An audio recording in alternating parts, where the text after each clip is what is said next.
Most people assume blood sugar is decided only by the food on the plate. It is not. What you do after eating also plays a major role. What you do in the next few minutes matters more than many people realize. A short walk after a meal can change the way glucose moves through your bloodstream, and that simple habit starts working fast. Here's the part that surprises people. The goal is not to burn off the meal in 10 minutes. That is not how this works. The real effect comes from muscle contractions. When your leg muscles start working, they pull glucose out of the blood and use it, which can soften the spike that usually follows eating. Research and diabetes guidance both support the idea that physical activity after meals can improve glucose handling, sometimes for hours afterward. So when someone tries 10-minute walks after meals for 14 days, the first thing likely to change is not dramatic weight loss or some overnight metabolic miracle. It is the shape of the glucose curve after eating. That matters because repeated post-meal spikes can push the whole system in the wrong direction over time. And once those spikes get calmer, morning numbers may begin to look different too, though not always right away. Fasting glucose feels simple because it gives you one clean number in the morning, but that number is really a summary of what happened overnight: liver glucose output, hormone changes before waking, insulin sensitivity, dinner composition, sleep quality, and the day before. It looks like one reading, yet it carries a lot of hidden information. That is why fasting glucose deserves respect, but not blind trust. The CDC says a fasting blood sugar of 99 milligrams per deciliter or below is considered normal. 100 to 125 falls into pre-diabetes, and 126 or above can indicate diabetes if confirmed properly. NIDDK also notes fasting glucose is a single-point measure and can shift with short-term factors like stress or illness. This is exactly why a person can improve after-meal control before seeing a big morning drop. In other words, your body may already be doing better while your fasting numbers still look stubborn. That is not failure, it's timing. Post-meal improvements often show up sooner than fasting changes, especially in a short window like 14 days. The moment you finish a meal, digestion begins breaking carbohydrates down into glucose. That glucose enters the bloodstream, insulin rises, and your body tries to move that fuel into cells. If you stay planted on the couch, the body handles the job with less help from the muscles, and the glucose rise can become steeper than it needs to be. That is one reason sitting after meals is such an underrated problem. Studies on breaking up sitting time show that light walking beats standing alone when it comes to reducing post-meal glucose. Even brief movement breaks can lower the post-meal response compared with uninterrupted sitting, which tells you the body is very sensitive to small bouts of activity in that window. So the issue is not just eating dessert or eating too many carbs, it is also what happens right after. Two people can eat a similar meal, but the one who walks may produce a very different glucose pattern from the one who sits. That is the quiet leverage in this experiment. Same body, same meals, different timing of movement. Timing is doing a lot of the heavy lifting here. Blood glucose often rises most in the first part of the post-meal period, so walking soon after eating places movement exactly where it can interfere with the spike instead of chasing it later. That is why in many post-meal situations, a short walk at the right time may outperform a longer walk done later. A systematic review published in Sports Medicine concluded that exercise has a greater acute effect on post-meal glucose when it is performed as soon as possible after eating. A randomized crossover trial in adults with type 2 diabetes found that advice to walk for 10 minutes after each main meal lowered postprandial glucose more effectively over 2 weeks than advice to walk for one continuous 30-minute session each day. More recently, a study reported that a 10-minute walk immediately after a meal lowered the glucose peak more than a control condition. That does not mean every person should expect their fasting glucose to crash in a few days. The smarter expectation is this: walking right after meals improves the part of blood sugar control that is easiest to influence quickly. Once that pattern repeats for days, sometimes the morning number starts to follow. Sometimes it moves only a little, but the body is still getting useful metabolic relief. The first few days of this habit rarely feel dramatic from the outside. You are not likely to wake up on day 3 and see a shocking fasting number that makes you think you've found a secret. What you notice first may be subtler than that. Less heaviness after meals, steadier energy, and a more stable feeling between lunch and dinner. That makes sense physiologically. Exercise can increase glucose uptake right away through contraction-driven pathways, and afterward it can leave the body more sensitive to insulin for a period of time. The American Diabetes Association also notes that physical activity can lower blood glucose for up to 24 hours or more after a workout by improving insulin sensitivity. So, in the opening stretch of 14 days, the smartest thing to watch is not just one fasting number. Watch the whole pattern. Do you feel less sleepy after meals? Do cravings feel less intense later in the day? Does your appetite feel more stable? Those subtle changes are often the first evidence that the system is shifting before the morning reading fully reflects it. Before we go further, drop a comment with one thing you notice most after meals: sleepiness, cravings, brain fog, or nothing at all. That tells you a lot more about your glucose rhythm than most people think. This is where a lot of people quit too early. They do everything right for 4 or 5 days, check their fasting glucose in the morning, and when the number barely moves, they assume the walks are doing nothing. But fasting glucose is not just a report card for yesterday's dinner. It reflects what your liver released overnight, how sensitive your body is to insulin, and what happened in the early morning hormone surge known as the dawn phenomenon. That is why progress can begin before the fasting number catches up.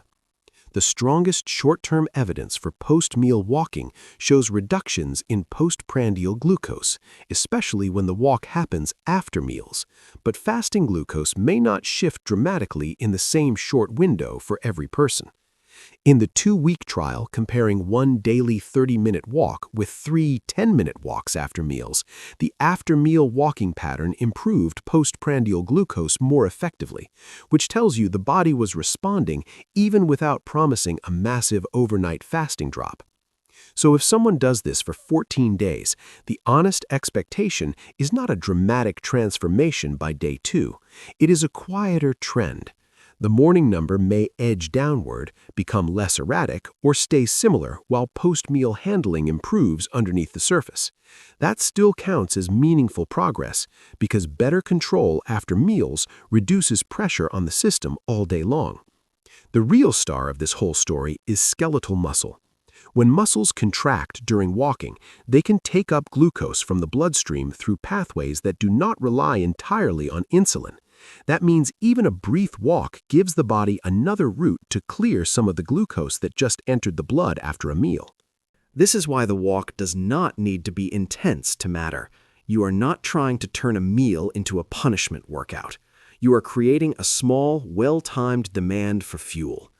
Research on exercise and diabetes shows that aerobic activity can sharply increase muscle glucose uptake in the short term, and the effect on insulin sensitivity can persist after the activity ends. And that changes the story people tell themselves about blood sugar. They think control starts in the pancreas and ends in the bloodstream. Not quite. The muscles are active participants. Every 10-minute walk is like opening another door, giving circulating glucose another place to go. That is one reason such a small habit can have a much bigger effect than it seems. In 14 days, the most realistic change is usually better handling of glucose after meals, not a total metabolic reset. People may notice fewer energy swings after eating, more stable energy through the afternoon, and less of that foggy, heavy feeling after meals. That fits with the evidence showing post-meal walking can reduce glucose excursions, because sharper rises and drops often feel worse subjectively even before lab markers change much. Morning readings can improve too, but the size of the change varies. Some people may see a modest decline in fasting glucose over 2 weeks, others may see more stable numbers rather than lower ones, and some may notice little change at all despite better post-meal control. That variability is not strange. NIDDK notes fasting glucose has high within-person variability and is influenced by short-term lifestyle factors, stress, illness, and time-of-day effects. Sleep and cravings can shift indirectly rather than magically. If the walks help flatten larger post-meal swings, some people may feel more stable later in the day and less drawn to late snacking, but the evidence is stronger for glucose control than for a guaranteed 2-week sleep transformation from this habit alone. So the smart conclusion is simple. In 14 days, you may feel better, move better, and see better patterns, even if the morning number only budges a little. This is where comparison becomes a trap.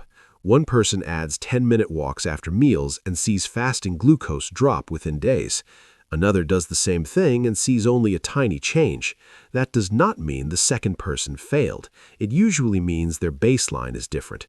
Starting glucose levels, insulin resistance, meal size, medication use, sleep, stress, and even how soon they start walking after the meal can all change the outcome. Timing matters more than most people expect. The current evidence points to exercise done as soon as possible after eating as especially useful for blunting the post-meal rise.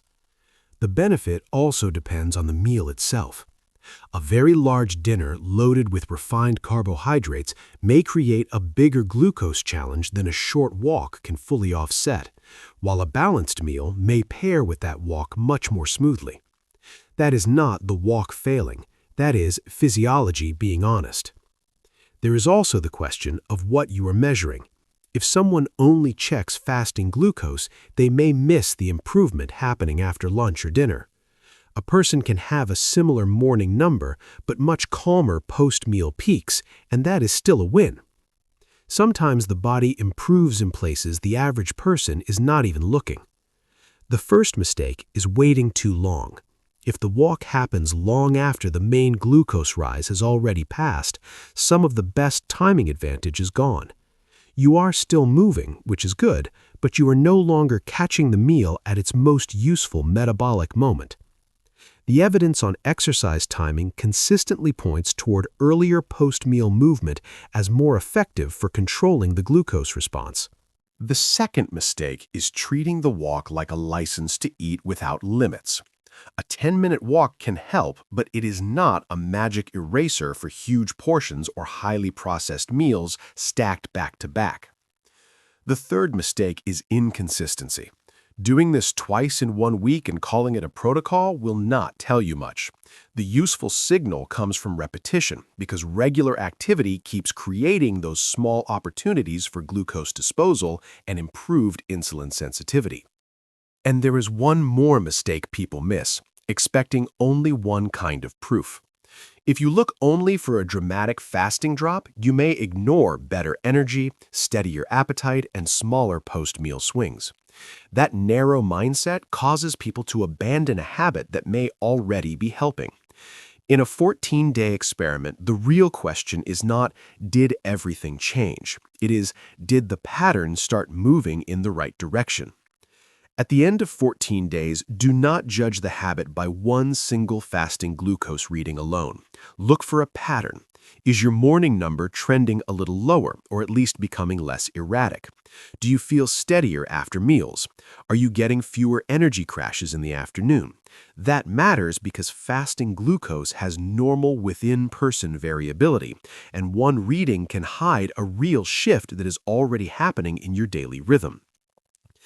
It also helps to remember what this experiment is not designed to prove. 14 days is enough time to see useful movement in post-meal glucose handling, but it is not the best window for judging longer-term markers like A1C, which reflects average glucose over about 3 months. So if the morning number improves only modestly, that does not mean the habit failed. A calmer post-meal response is already a meaningful win, and research on post-meal walking suggests that short walks after meals can improve the glucose pattern even when the change is not dramatic in every marker right away. So the real question after 14 days is simple. Did your body become easier to manage? Did meals feel less like a blood sugar roller coaster? Did the habit feel realistic enough to keep going? Because that is where this becomes powerful. Not in chasing a perfect number, but in building a repeatable action your body actually responds to. And if 10 minutes after meals can already start improving your glucose pattern in 2 weeks, imagine what that same habit may do when it becomes part of normal life. If this made you think differently about your glucose, comment with, "I'm trying the 14-day walk test," or tell me which meal would be hardest for you to walk after. And if you enjoyed this video, like, subscribe, and share it with someone who keeps wondering why their morning sugar still feels stuck. This content is for educational purposes only and is not medical advice. If you use insulin or glucose-lowering medication, especially medication that can cause hypoglycemia, monitor your response carefully and talk to your healthcare professional before making this a daily routine.